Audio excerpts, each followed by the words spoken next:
Hey everyone, and welcome to the 31st episode of the Liam McCollum Show. Well, this is the first interview that I've conducted since I got to school this semester. So bear with me, the audio is a little interesting, trying to get used to the acoustics of the downstairs, and we have wood floor, so it kind of echoes, so I had to use my headphones and make some interesting noises every once in a while. So yeah, bear with me. This is also my second video interview, so if you're interested in actually watching the interview, you can go on YouTube, but I will be uploading the audio on every platform, so you guys will be able to listen to that if you prefer that medium. But yeah, I'm interviewing Mike Maharrey, who I've had on the show twice before. I figured since I haven't done an interview in a while, it might be good to bring him back on and interview someone I know pretty well. But I want to read his bio here. Michael Maharrey serves as the National Communications Director for the 10th Amendment Center and the Managing Editor of the Shift Gold website. He hosts his own podcasts, Thoughts from Maharrey Head, as well as the Friday Gold Wrap podcast and It's Your Dime interview series for Shift Gold. He is also the author of 4 books, and considering that it is Constitution Day tomorrow, he is also the author of Constitution Owner's Manual. And if you're interested in that book, I actually interviewed him, episode 2, and I will link to that below this podcast as well in the show notes. But I did interview him about that book, and if you are interested specifically in the Constitution, I highly recommend that interview.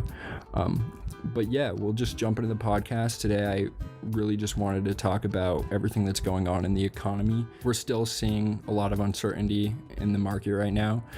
Jerome Powell made an announcement today. I just want to hear Michael's opinion of it. I also want to see what type of work he's working on at the 10th Amendment Center, and then also ask him a little bit about the gospel and how he's kind of getting through these difficult times in 2020. So yeah, here's the interview.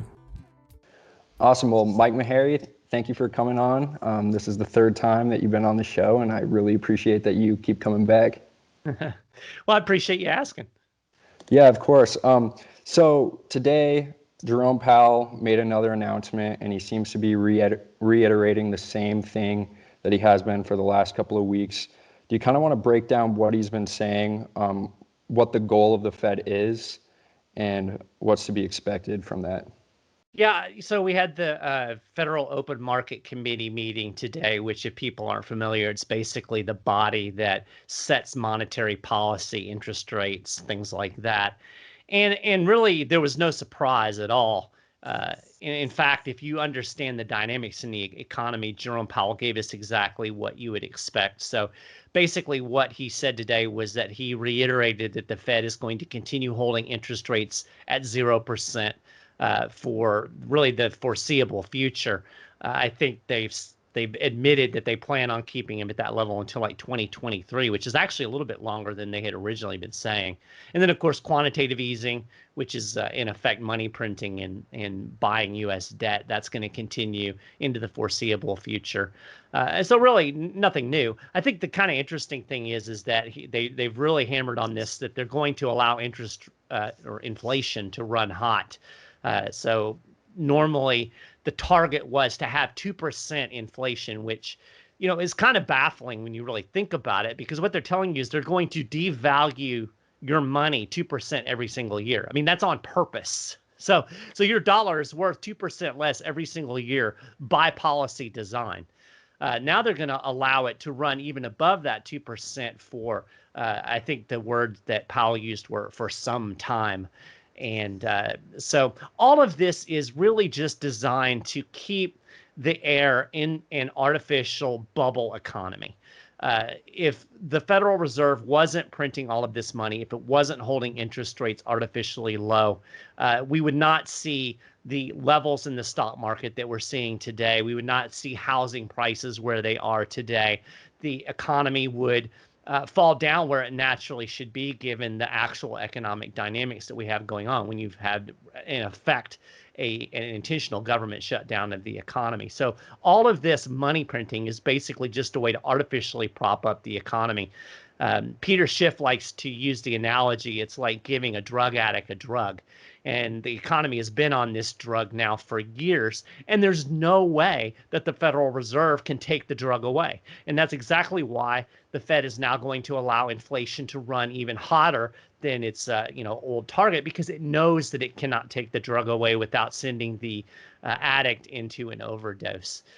So really, that's where we are. Like I said, no big surprise. The thing that was kind of interesting to me is that initially on this news, the stock market rallied, which is what you would expect. But then the stocks actually finished down on the day. And to me, that indicates that maybe, with a drug addict, you always need more and more of the drug to keep the high. Maybe jawboning it up and saying we're going to keep it at this level is not going to be enough, and we're going to have to actually see, even more draconian measures by the Fed down the road to keep that stimulus, to keep that high going. So that was kind of interesting. Right, and there was kind of like a scare, I believe, 2 weeks ago where the S&P hit an all-time high, and I believe it crashed. It was like a 3-day slide or something like that, and people like Paul Krugman were saying, if you know, or if you presume to know why this happened, then you're not paying attention, or that you're dumb, or something like that, something along those lines. But I mean, we've been saying that this was going to happen for years. Yeah. So another question I have is, when Jerome Powell talks about inflation, are they talking about the rising in prices, or because they're not specifically referring to the printing of money, are they? Yeah, that's a really good question and a really important distinction to make. When you hear the Federal Reserve or government officials, the president, when they talk about inflation, when they use that word, they're talking about consumer prices, rising consumer prices. And that's how it's measured by the official government numbers. You'll hear the term CPI, which is the Consumer Price Index, which is the way they measure price inflation. That's not really what inflation is. The true definition of inflation is an increase in the money supply.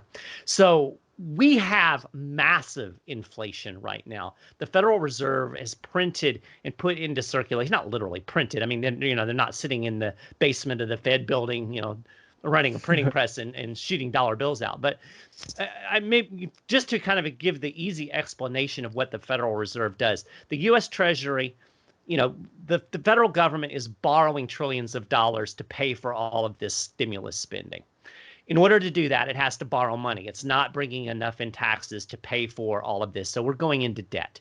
To cover that, what the government does, the U.S. Treasury, it sells bonds on the open market, Treasury bills.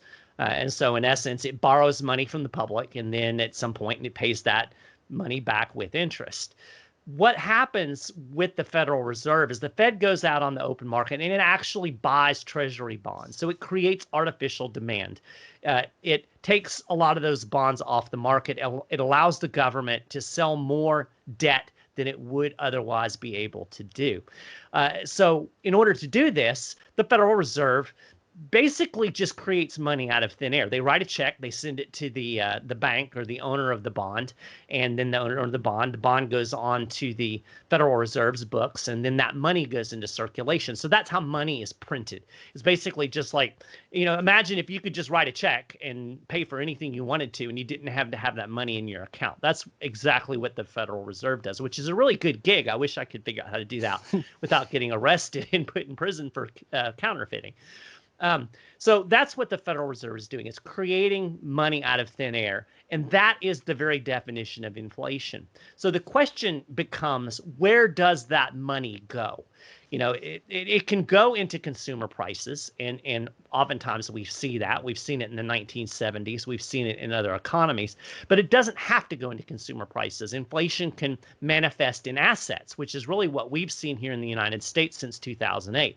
So it goes into things like the stock market, into real estate. It creates artificial bubbles in these asset prices. It makes people feel wealthier, and then people borrow even more money because they have these valuable assets, which are really just pumped up bubbles.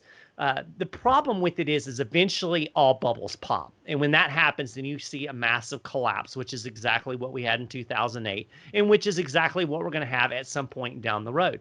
I think we were heading in that direction before coronavirus. If you look at the dynamics in late 2019 going into the early part of 2020, there were already signs that the economy was rickety.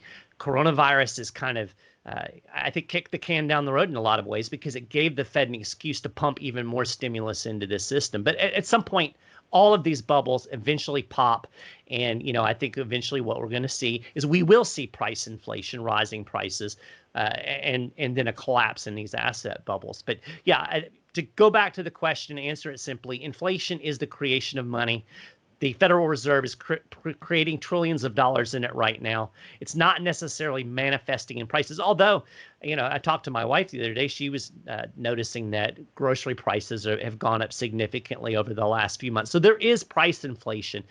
Government numbers, they manage to manipulate them in such a way as a lot of time it hides a lot of the real inflation. I've been told that if you go back to the way they calculated CPI back in the 1990s, we would be looking at 10 to 12% inflation today. But they, changed the way they do the numbers so they can kind of hide that, so they can continue with the policies that they need in order to keep this artificial bubble floating along.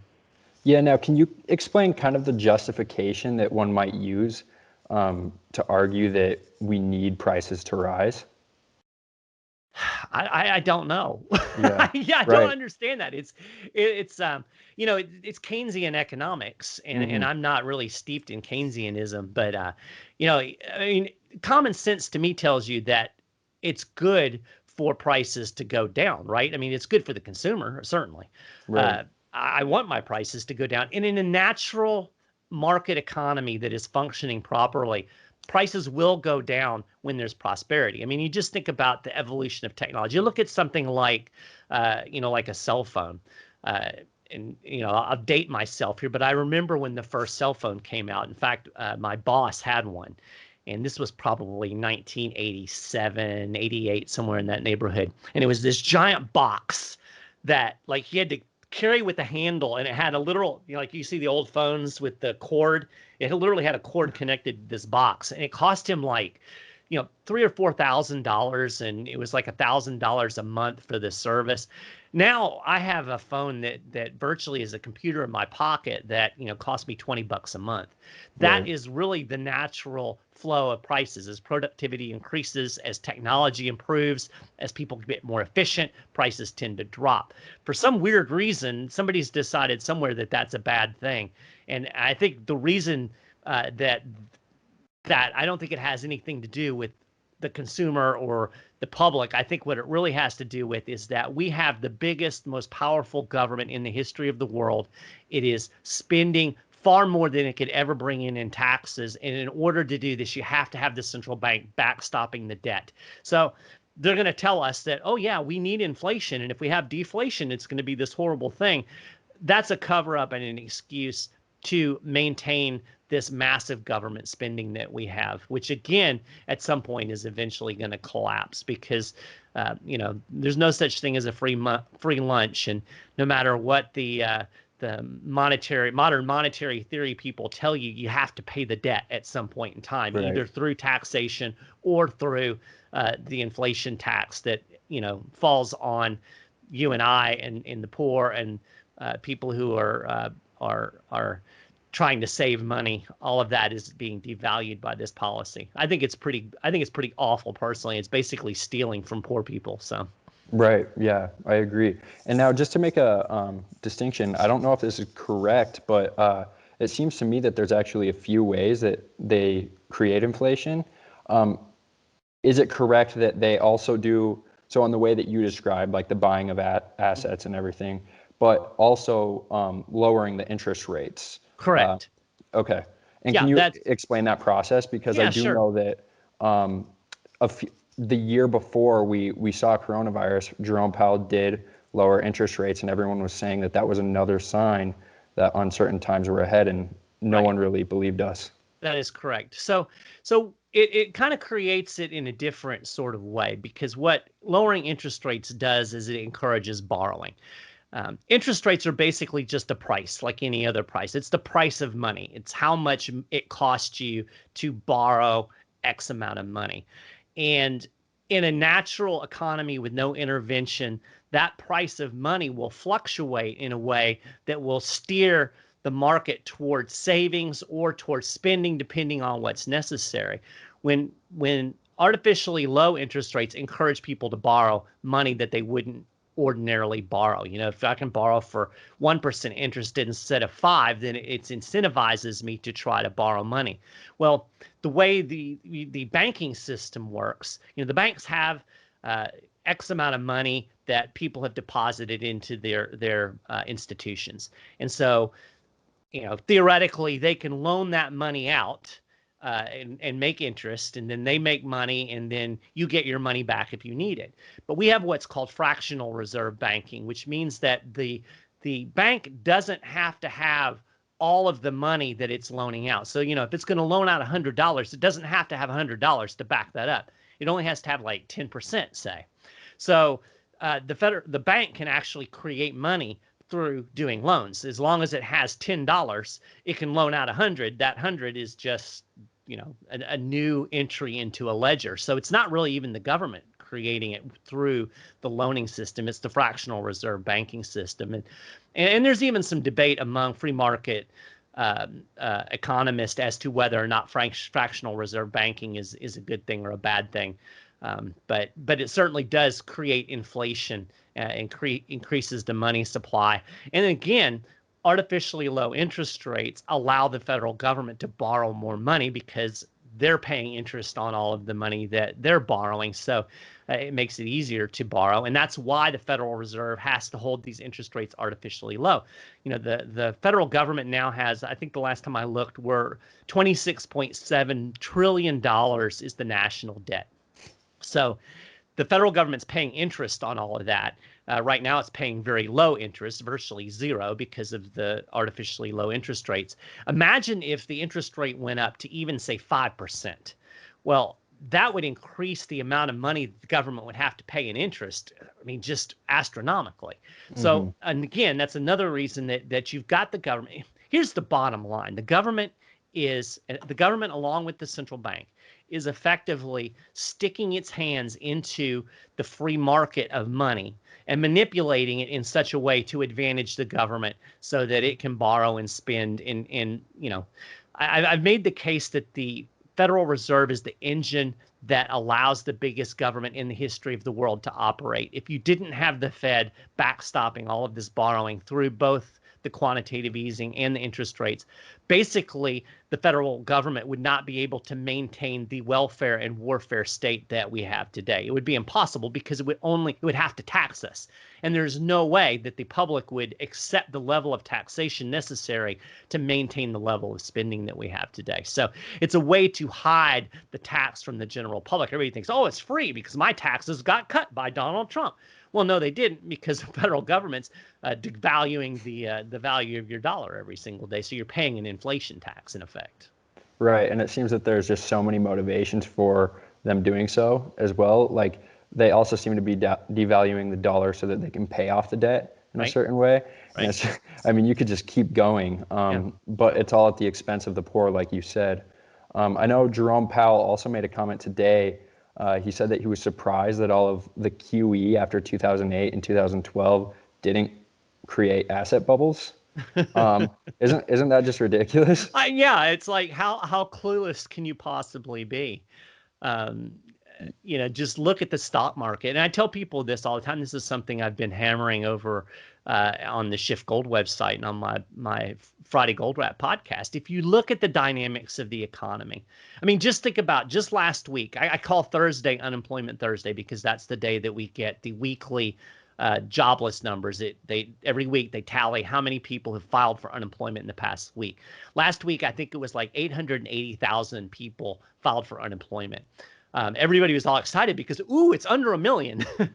But, when you look at the dynamics, when you look at what has happened to the economy over the last 6 months or so with the government shutdowns, movie theaters are still closed. If you go on an airplane, there's hardly anybody on the airplanes. So the travel industry has been decimated. There's a lot of small businesses that have just simply gone under or haven't reopened yet. Just a massive contraction in the economy. And yet, as you mentioned last week, the S&P 500, or not the S&P 500, is the NASDAQ. The NASDAQ set its all-time record and went over 12,000 for the first time ever. That doesn't make any sense. There's no way that the stock market, if you believe that the stock market reflects the economy, there's no way that the stock market should be that high given the dynamics of the economy. This is all created by this Federal Reserve monopoly money. And, for Jerome Powell to say something like that, it's just, I don't know if it's cluelessness, blindness, or just outright lying. I really have no idea. I honestly think that a lot of these guys really believe that, they believe the voodoo that they've been taught, and they actually think that they have the wisdom and the wherewithal to manipulate the economy and centrally plan the economy. And it's just absolute foolishness. There's no group of human beings in the world that have that information. And when you start tinkering with prices, including interest rates, all you're doing, here's an analogy that I've used before. Before we're in the early stages of World War II, when it looked like Germany was going to invade England, the English went and took down all the road signs in and around London. And the idea is if there weren't any road signs, it would kind of confuse the Germans and make it more difficult for them to navigate and get around. When you start manipulating and changing prices and interest rates, that's exactly what you're doing to the economy. You're taking down the road signs. It makes it impossible for the market to function efficiently because nobody really knows what the actual prices are supposed to be. Prices tell us how to allocate resources. And the only way that you can come up with that is to have a functioning market. And so the Fed has completely wrecked this. But they honestly believe, I think they believe that they're smarter than everybody else, and that, we can do it right, despite the fact that we can look at time after time after time that these manipulations have ended in horrible crashes and horrible economic consequences, and it gets increasingly worse. And I'm pretty pessimistic about the next 10 to 15 years. I don't think it's going to be particularly good for the U.S. economy. Yeah. I mean, if you just look at Tesla, I don't know where I heard it, but Tesla's stock at its all-time high, I don't know what it did today, but it went from, I think someone said that if you combine all publicly traded car companies and compare it to Tesla, they wouldn't be as big as Tesla. Yeah, I don't think it's all yet, but yeah, if Peter Schiff was talking about this a couple of weeks ago, and if you can take like Toyota and Chrysler Daimler, and I can't remember all the he named about 6 of the major car companies, and their valuation together is less than the valuation of Tesla. How many Teslas are out there? I mean, not that many. Right. And who can afford them, and who wants a car that you have to plug in every 300 miles? Yeah. It's absurd, but you see, that's the kind of thing that you see in a bubble economy. It's a lot like the dot-com bubble that we had back in the 1990s, when you had these these weird startup internet companies that didn't do anything. They didn't have any assets. They had they had employees and a good business plan, and people were just dumping billions of dollars into these companies, and eventually all of that fell in because there wasn't anything real behind it.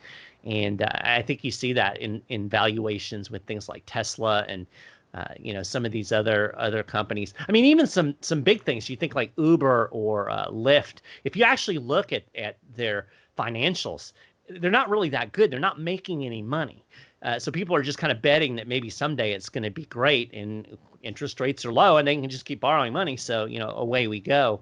And it's all fun and games until the wind blows and the house of cards falls over. Yeah. So we've talked about like the fracture between, the stock market and then the unemployment numbers. But in your Friday Gold Wrap podcast, you also talked about the housing market and the delinquency rates. Do you want to talk a little bit about that? Yeah, it's an interesting dynamic that we're seeing in the housing market right now. It's almost a split market. So on one hand, you have a boom.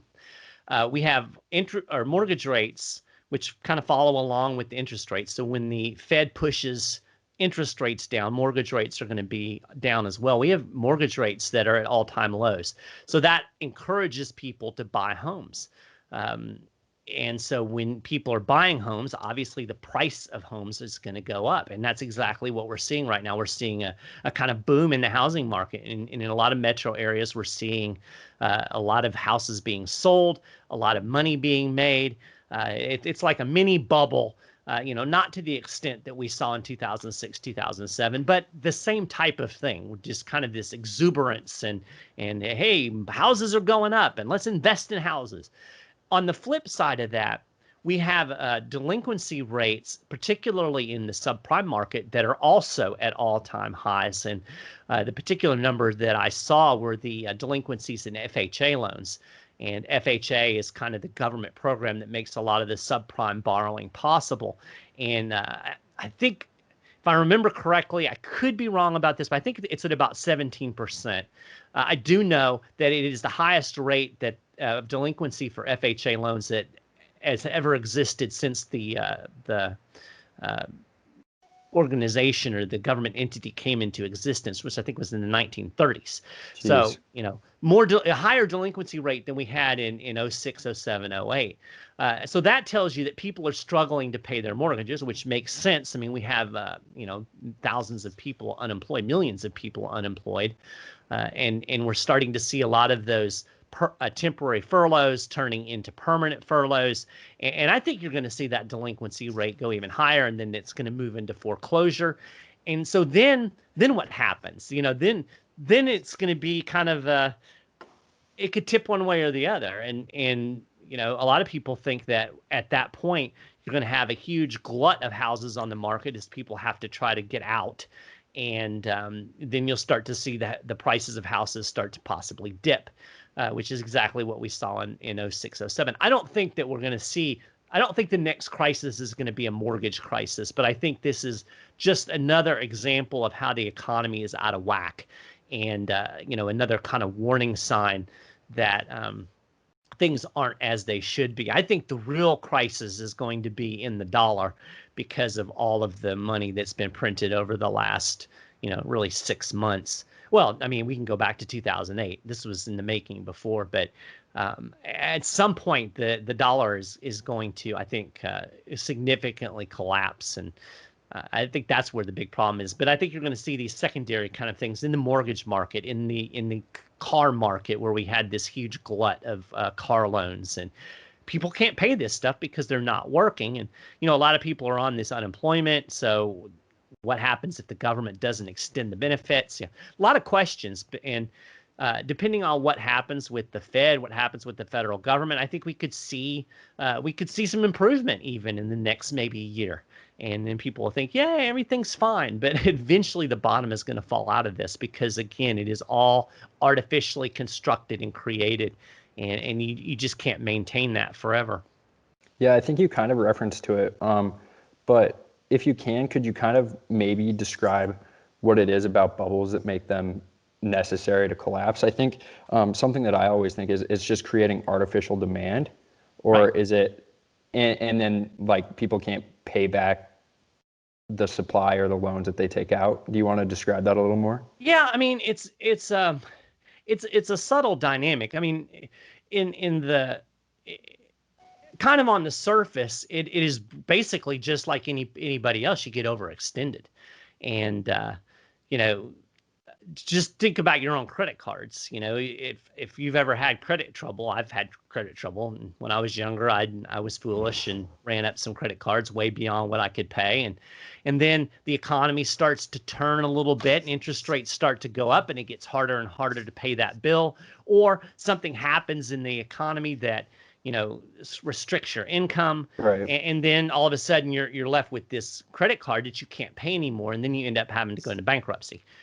This happens on a larger scale with corporations and even with governments, but particularly corporations. They use these artificially low interest rates to borrow money for stock buybacks or to do expansions that they wouldn't ordinarily be able to do given the circumstances. And then you have a coronavirus or something of that nature, and then incomes, revenues start to fall, and you see bankruptcies, and we can no longer pay these bills, and then the banks have to foreclose. You have bankruptcies. So, I mean, you can kind of see how that works on the surface, just like it would with your individual finances. On a broader kind of macroeconomic thing, what are all of this artificially low interest rates and this stimulus money? What it does is it encourages people to undertake projects that really the economy itself cannot sustain. Um, you know, money is not, people often think of money as being wealth. Money isn't wealth. Money is just a means of exchange. So there's a certain amount of stuff in the economy. When I say stuff, I mean resources, wood and concrete and steel and labor and all of this stuff. There's a given fixed amount of stuff. Just because I create more money doesn't change the amount of stuff, but it makes people think that there's more stuff, and then there's more money bidding for this stuff. So what you'll see, imagine if you started to build a house, and you're led to believe that there's a certain amount of resources to build this house, certain number of bricks, a certain amount of wood, certain amount of glass. And then you get along and you get about 2/3 of the way through, and all of a sudden you realize, oh my gosh, there's not enough bricks to finish this house. Well, then you're screwed, right? Because you either have to abandon the project or you have to shrink the project, because you simply cannot create these bricks out of thin air. They don't exist. That's basically what happens to the broader economy with these bubbles. There's not enough resources to complete all of these ambitious projects, and so the whole thing starts to collapse and fall in. And it can be in different areas. It's an interesting thing. An economist named Mark Thornton has come up with what is known as the skyscraper index. And if you can go back, and he's actually traced this back, you can go back to all of the big busts, the Great Depression, the 2008 crisis, the dot-com bubble popping. Just before that happens, you always see huge skyscrapers being built. And in general, you'll have a record-setting skyscraper that will be built or started right before the collapse. And in fact, we had that just a couple of years ago with some of these large skyscrapers out in the Middle East. And that's kind of a visual picture of what they're doing. They embark on these huge, overzealous projects that the economy simply can't sustain. And then, we realize, oh my gosh, we don't have the resources to do this. So then everything has to correct, and resources have to be allocated back to the important things, and back to savings, because ultimately a savings is what makes the economy run. So Right. It's a kind of a complicated thing in a lot of ways, because economics is kind of complicated, but in some ways it really, if you think about it, it makes sense when you think about it. You're led to believe by these artificial signals that there is more available to do things than there actually is. So it entices you to overextend yourself. And once you're overextended, at some point you realize, oh my gosh, I can't pay for this. I don't have the resources for this. And, again, I've experienced this in my own personal life, with getting into debt. I have these credit card bills, and I've got a lot of nice stuff that I thought I could afford that I really couldn't, because I didn't have the resources to do it. So that's really, in a nutshell, what you're seeing with the economy. Yeah, absolutely. And now you also work with the 10th Amendment Center. I do. And I hear that you did some work today on civil asset forfeiture. Can you kind of explain what's going on there, and why you consider it to be theft? Yeah.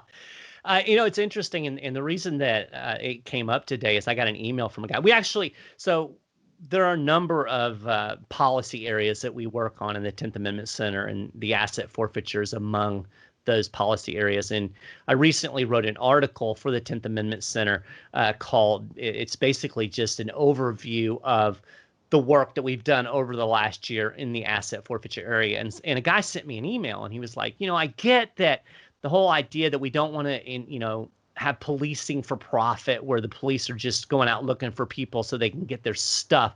But he said that as as somebody who grew up in a police family, he thinks that, criminals should not be able to keep stuff that they gain from crimes or that they use to commit a crime.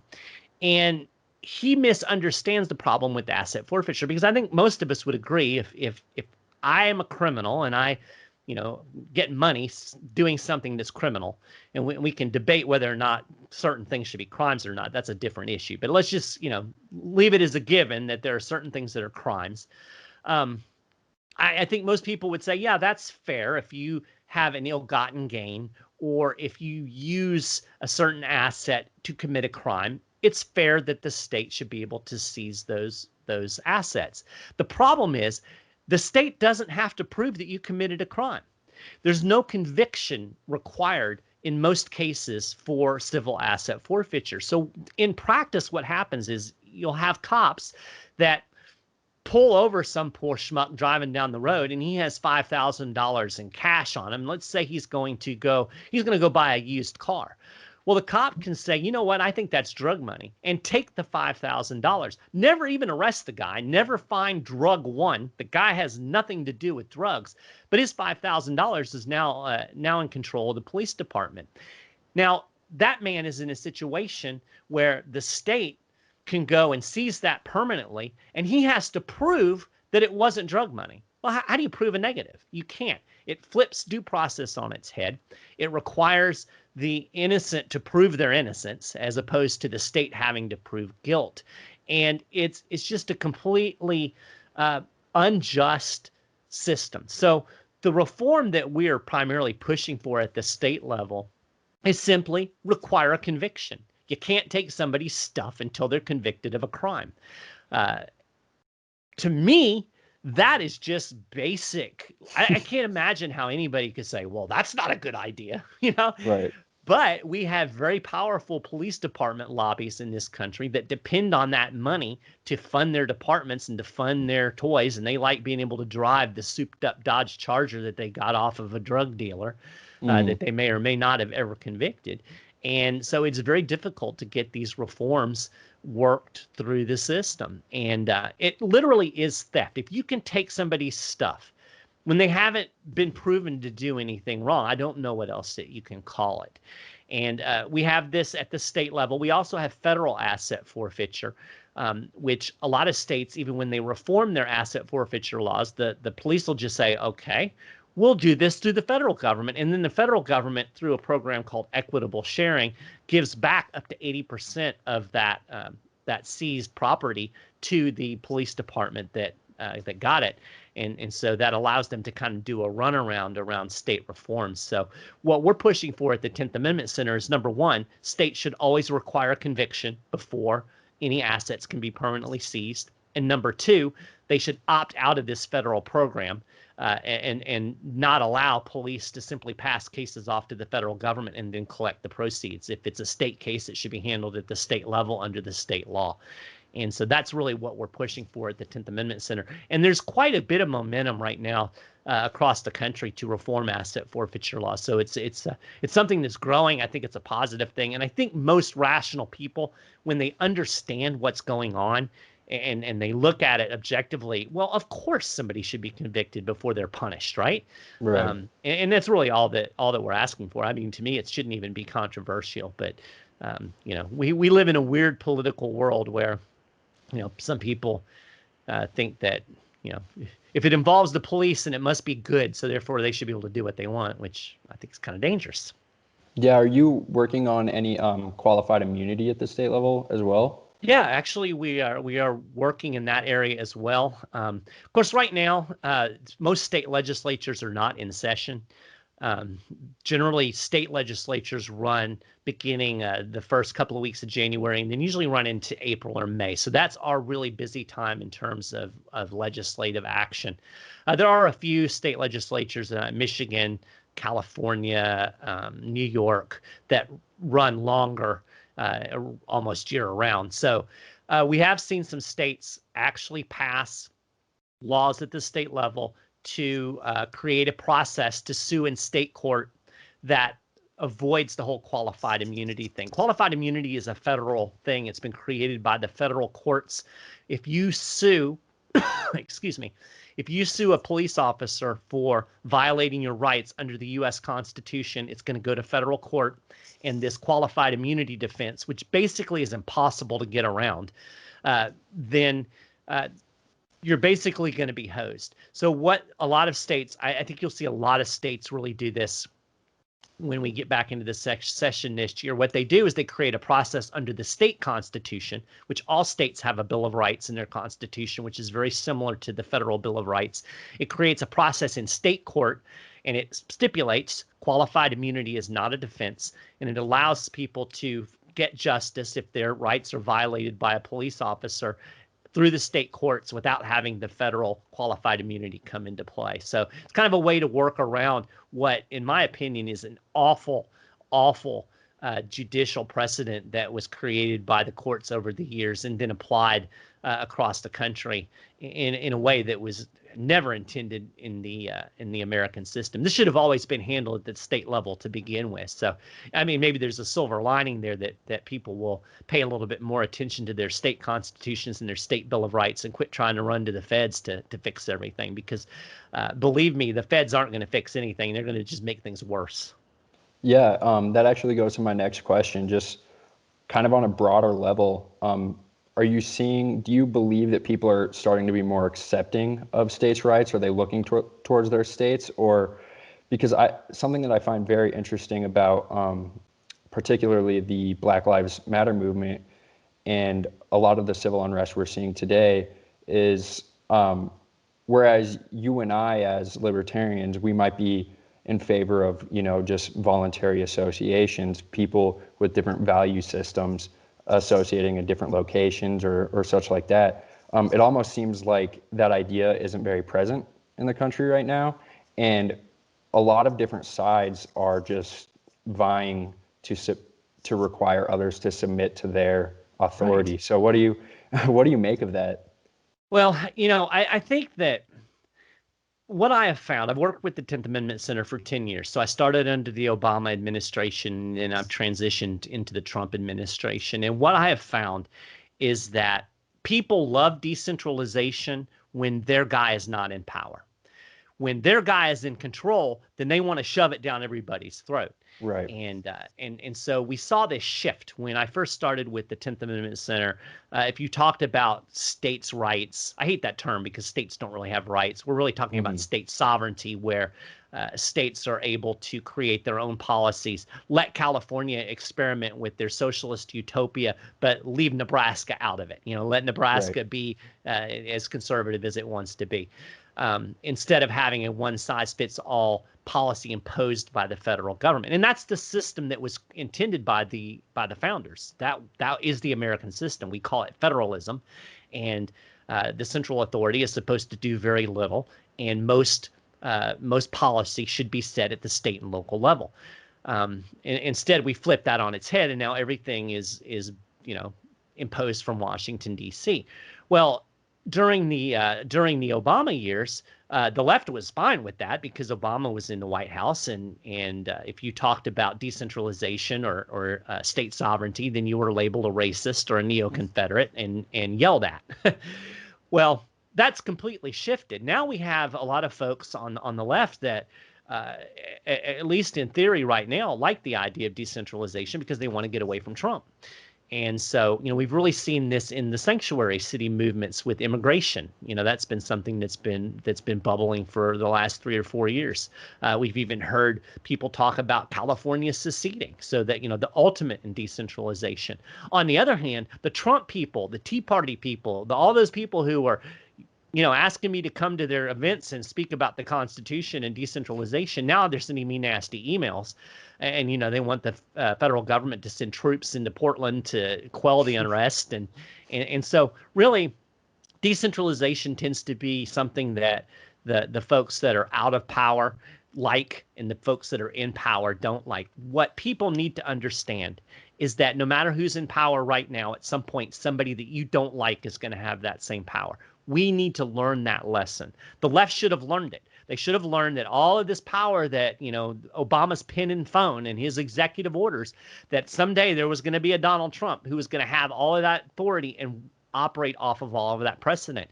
And the right needs to do the same thing right now because they're making excuses for Donald Trump when he does these horrible unconstitutional overreaches.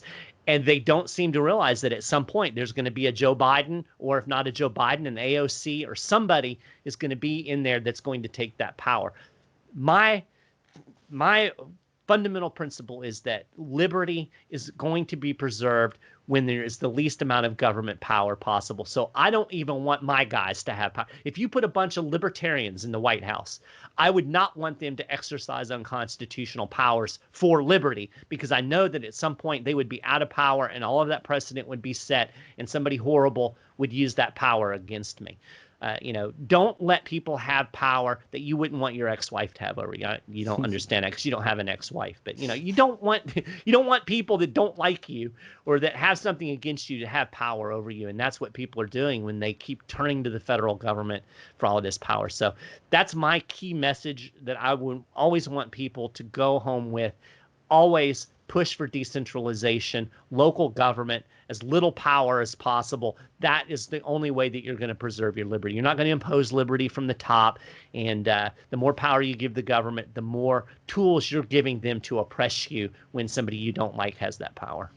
Yeah, and I think a very important part of the idea that, it's not so much about states' rights, but it's about, sovereignty, state sovereignty. I think a very important part about that is that, individuals have rights. Individuals are sovereigns. Right. The whole basis for our government is, it's legitimized by we, the people, the consent of the people. So the theory is that, the reason that state governments are sovereign is because the individuals who are sovereign have granted that power. Exactly. So I think, and even people who, I think that idea is kind of the base of most ideals within this country, like people who are in favor of democracy, the whole idea, one person, one vote, where people who are in favor of decentralization, they're in favor of individual rights. I think it can appeal to everyone. People just need to see that it is the moral route, and it starts with the idea that we're all equal. Yeah, you're absolutely right. And this, I think dovetailing into being a little bit more philosophical human nature, I think there's some weird thing in people that they want to, there's almost this drive to impose our will on other people, and we've got to figure out a way to let go of that.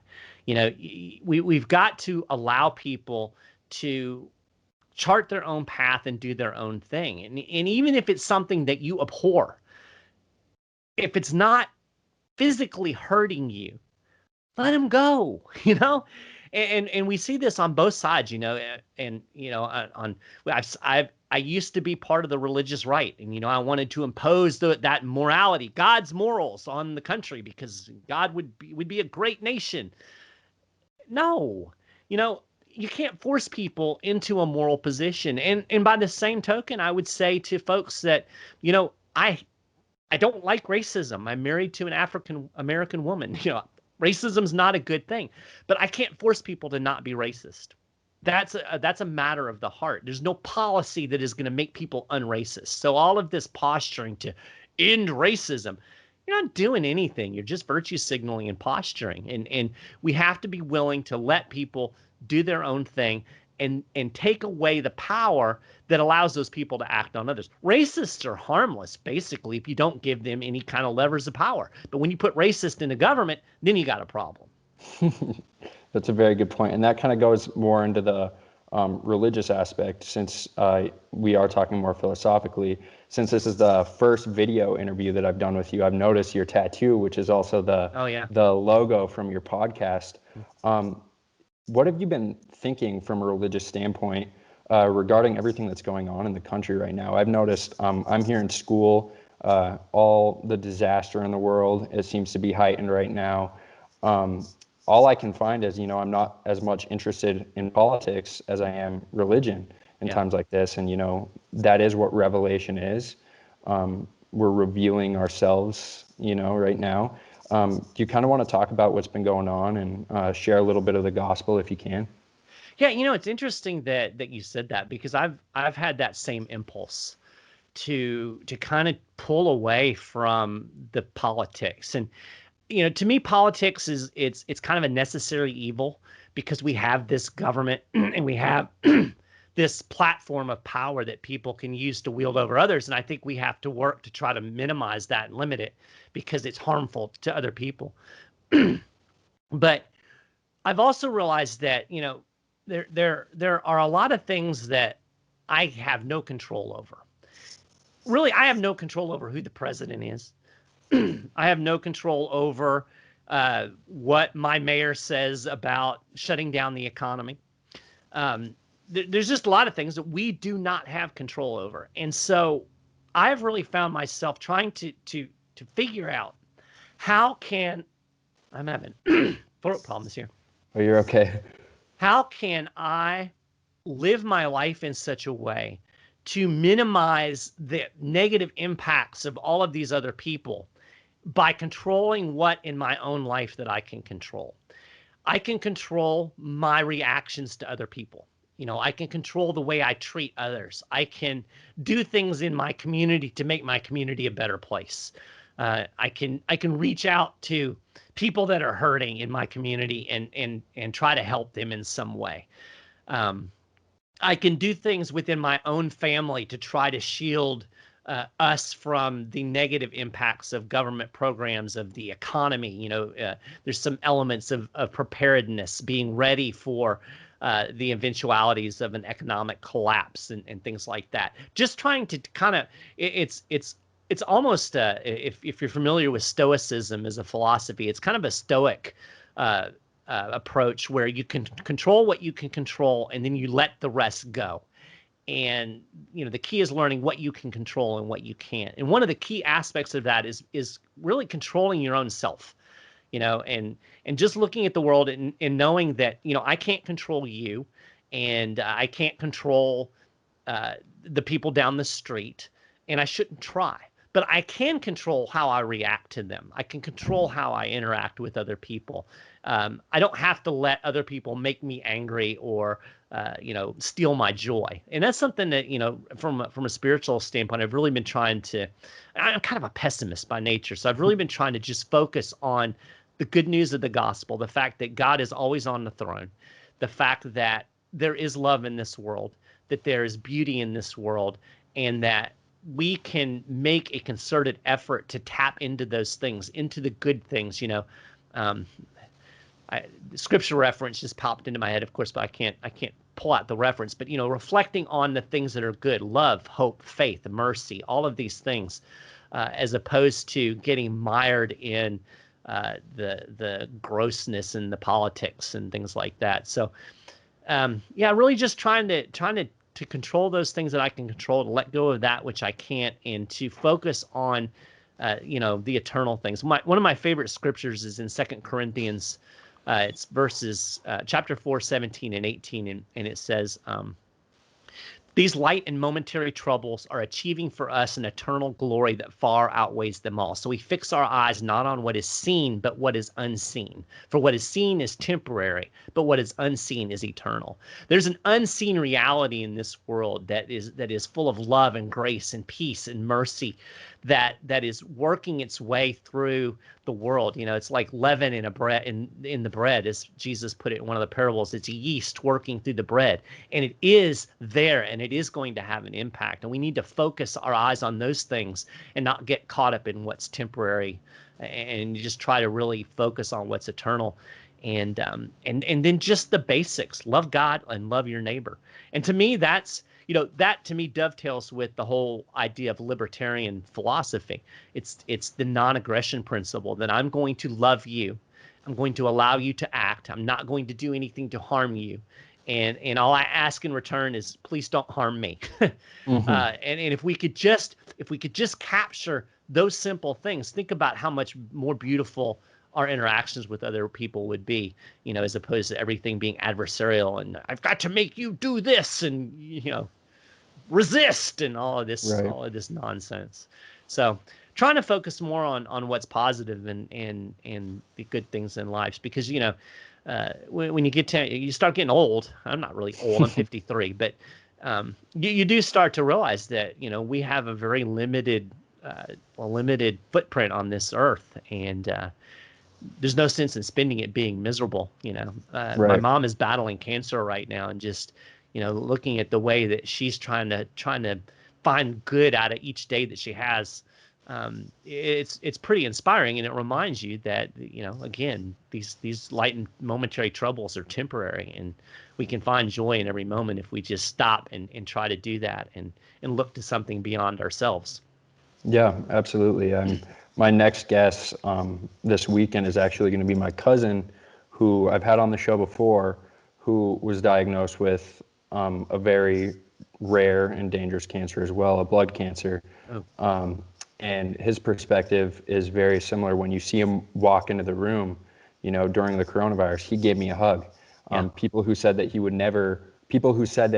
would never give hugs to people during the coronavirus, he'd walk up to them and give them hugs. And Right. it's that is beautiful. I'm also reading a book called Being Mortal, and it's talking about what we actually value at the end. And it's not so much, we shouldn't, especially during the coronavirus, the end goal isn't always preserving life. Right. It's, making sure that our life was valuable and we did the right things in the end. So yeah, I really appreciate that message, and I appreciate you coming on. If there's anything else that you want to say, please do, and then tell people where they can find you. Yeah, well, I mean that pretty much sums it up. I appreciate being on. It's always a good discussion. You ask very poignant questions, and so I enjoyed that. Yeah, You awesome. can find me at a number of places. 10thamendmentcenter.com is probably the primary spot that you will find my work. 10th is all spelled out, TENTH, and this is all about decentralization and trying to limit federal power. And we do it through a number of policies. We talked about asset forfeiture, but we do sound money. We do the right to keep and bear arms. We try to limit the surveillance state. We are heavily involved in ending the drug war and ending the police state. So all of those things, if you go to 10thamendmentcenter.com, you'll see what we're doing over there. That's the practical work that I do. You can also find me at shiftgold.com/news. I do all the content for the Shift Gold website. Shift Gold is a gold company. We sell physical gold and silver, and you can check that out over there if you're interested in the economic stuff that we've been talking about. I write about it every day, and I do a weekly podcast called the Friday Gold Wrap, where I kind of do news as it relates to the precious metals markets. A lot of it is what we've talked about today, the Federal Reserve and the monetary policy, because that really drives the price of gold. And then if you're a Christian, or even if you're not a Christian, you're just interested in how religion and Christianity intersects with politics and libertarianism and voluntarism, you can go to godarchy.org. I have a podcast over there as well. A couple of episodes back, I interviewed Ron Paul, which was really cool. So people can check that out. The episode is coming up. I talked to a guy who's done an in-depth study of the Proverbs, and so we talk about wisdom and what that means and how that applies to our lives. So I hit everything over there from hardcore political philosophy to theology. So kind of a neat place. And tomorrow, as we're recording this on September 16th. September 17th is Constitution Day. And funny thing about Constitution Day, the federal government celebrates it by an unconstitutional act, which is ironic and not shocking at all. But they actually, Constitution Day, the federal government actually requires public schools to teach the Constitution, and the federal government has no authority to be teaching the Constitution. So if you want to celebrate Constitution Day, even if this episode comes out a little after that, you can pick up my book, Constitution Owner's Manual. If you want to learn about the Constitution, what does it really mean? What do all these phrases and clauses mean? How was it understood when it was ratified? I go through all of that, and you can check out more on that at constitutionownersmanual.com. Awesome. Well, thank you so much, Mike.